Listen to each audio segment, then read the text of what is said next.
Graça e paz, meus amados irmãos. Meus amados irmãos, eu gostaria de compartilhar com vocês uma matéria muito importante aqui da revista Chamada da Meia-Noite, do mês de dezembro de 2017. Se os irmãos quiserem adquirir essa revista, é só você entrar no site da Chamada e você pode fazer a assinatura. É baratinho, né? Por apenas R$ 54,00 por ano. Você recebe uma revista todo mês. São 12 revistas por ano. E eu achei muito interessante aqui esta mensagem que diz assim: as incríveis profecias natalinas. Eu queria compartilhar com vocês. Diz assim: em sua obra clássica A Vida e Época de Jesus, o Messias, Alfred Edersheim, que é um alemão, afirmou ter descoberto 456 passagens bíblicas messiânicas no Antigo Testamento.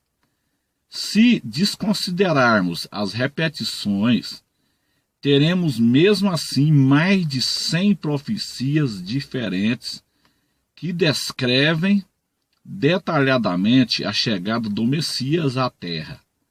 Logicamente, Jesus Cristo cumpriu todas as profecias, para que você não precise depender da minha palavra e possa reconhecê-las pessoalmente.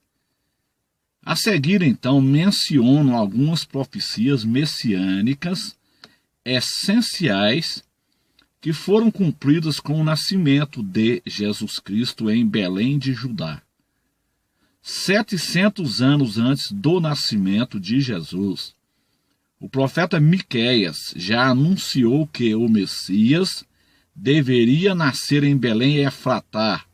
Ele não mencionou apenas Belém, porque naquela época havia 2 cidades com esse nome em Israel.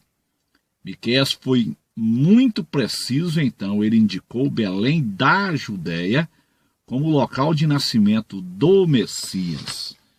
Miqueias 5, versículo 2, e essa profecia se cumpriu em Mateus 2, 1, 6. Então as coisas de Deus são muito precisas, meus amados irmãos. Se existia 2 Belém naquela época, então Miqueias menciona o local, Belém da Judéia. Isso cumpriu-se fielmente. Então, meus amados irmãos, a profecia bíblica, ela menciona muitos detalhes concretos sobre a árvore genealógica do Messias. Ele deveria ser um descendente de Abraão, conforme Gênesis 12, versículo 3, Isaac, conforme Gênesis 21, 12, e Jacó, conforme Gênesis 28, 14 e Números 24, 17. Ele deveria ser descendente da tribo de Judá, conforme Gênesis 49, 10, e ele deveria ser da família de Jessé, da tribo de Judá, conforme Isaías 11, versículo 1, e da casa de Davi, o filho de Jessé, conforme 2 Samuel 7, 12 até o 16. A importância da genealogia do Messias, então, ela é confirmada pelo fato de que o Novo Testamento inicia com uma completa tabela de ancestrais. Ou seja, em Mateus capítulo 1 até o versículo 17, chama da primeira árvore de Natal, ou seja, a árvore genealógica do Salvador. É possível que passemos superficialmente sobre a linha genealógica de Jesus e com isso não observemos devidamente a sua importância.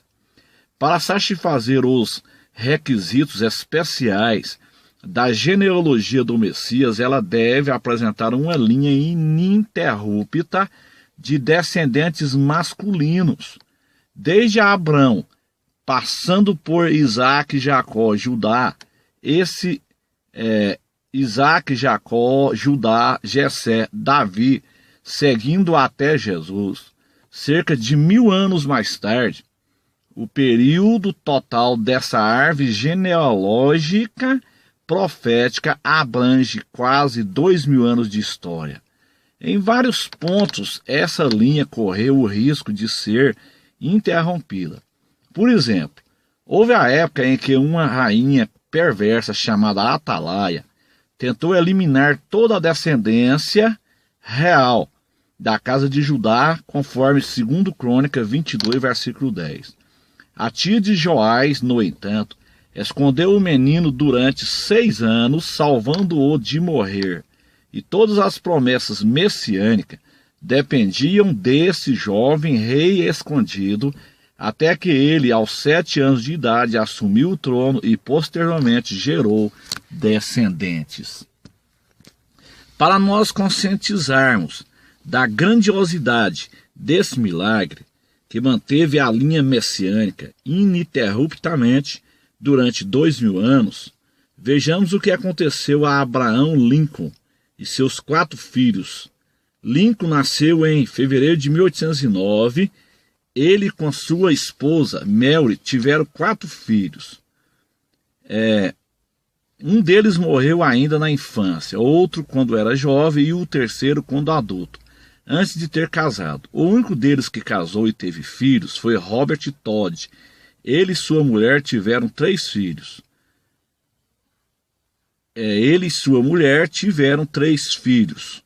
Abraham Neto, que morreu aos 16 anos de idade, em 1890, além de 2 filhas, Mary e Jessé. Assim, a linha descendente masculina de Abraham Lincoln encerrou em 1890. Mary teve um filho de nome Lincoln e Jessé também teve um filho que foi batizado com o nome de Robert Lincoln. No entanto, a linha masculina direta de Abraham Lincoln estava extinta. Trata-se de apenas 3 gerações. Foi impossível que Abraham Lincoln tivesse um neto de seu filho Robert Todd, ou um bisneto proveniente de um filho de Robert. É algo notável observar aquilo que ficou extinto em menos de um século para Abraham Lincoln. Deus, então, ele conservou intacto durante mais de 2.000 anos de história na árvore genealógica de Jesus, a linha ininterrupta de descendentes masculinos ancestrais de Jesus. É um verdadeiro milagre de Deus. Isaías, então, meus amados, um contemporâneo de Miqueias, profetizou o nascimento virginal de Jesus Cristo 700 anos antes dele ter acontecido.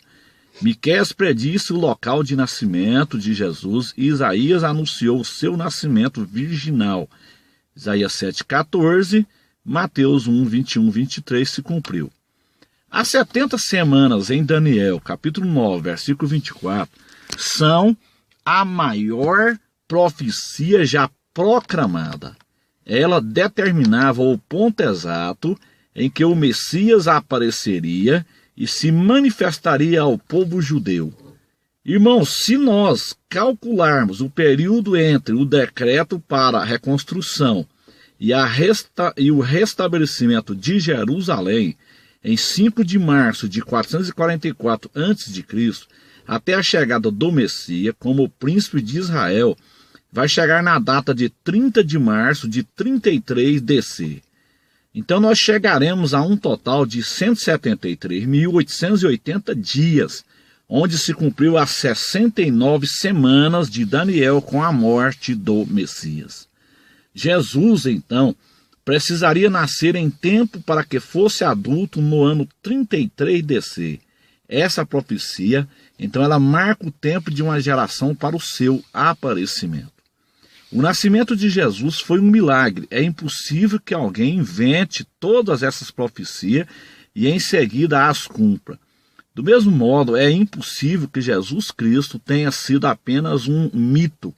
O cético francês Ernest Renan admitiu que seria necessário que tivesse um Jesus para inventar Jesus. E se o que temos na Bíblia de fato for uma falsificação gigantesca, então precisamos adorar o indivíduo que foi tão brilhante a ponto de imaginar a figura de uma pessoa como Jesus de Nazaré e toda a história da palavra de Deus. Isso está correto. No entanto, nossa adoração ao verdadeiro Jesus deve ser ainda maior a Ele que cumpriu todas essas profecias ao nascer em Belém de Judá. Contudo, o nascimento de Jesus foi apenas o início. Existem inúmeras profecias impressionantes, cumpridas com exatidão nos acontecimentos que referem à sua morte vicária e sua ressurreição. Amém, meus irmãos? Então, fica aí, né, este artigo muito interessante que eu passei para vocês aí, que eu queria compartilhar com vocês, sobre as incríveis profecias sobre o Messias, publicada na revista Chamada da Meia-Noite, do mês de dezembro. É interessante, eu achei muito interessante aqui a questão aqui das 70 semanas, né, conforme Daniel 9, 24, 27. Então a ordem para reconstruir Jerusalém foi em 444, né? Então até a chegada do Messias como príncipe de Israel em 30 de março de 33 DC. Então são exatamente 173.880 dias, cumprindo-se então 69 semanas de anos. Então Israel rejeitou o Messias, né? E então Israel foi cortado temporariamente, né? Israel rejeitou o Messias, foi cortado temporariamente e foi enxertado a igreja. Então está faltando exatamente a última semana de anos, que vai dar sequência logo após o arrebatamento da igreja. A última semana de anos de Daniel. Amém, meus irmãos? Que Deus abençoe a todos. Se vocês quiserem fazer a assinatura dessa revista Chamada da Meia-Noite, vocês entram no site da Chamada da Meia-Noite, né, e adquiram, é muito importante. É uma revista muito barata, apenas R$ 4,50 por mês. Você vai receber 12 revistas durante o ano, né, num valor apenas de R$ 54. Deus abençoe a todos. Que o Espírito Santo de Deus nos dê a graça, nos dê a vitória, nos ajude, em nome de Jesus. Amém.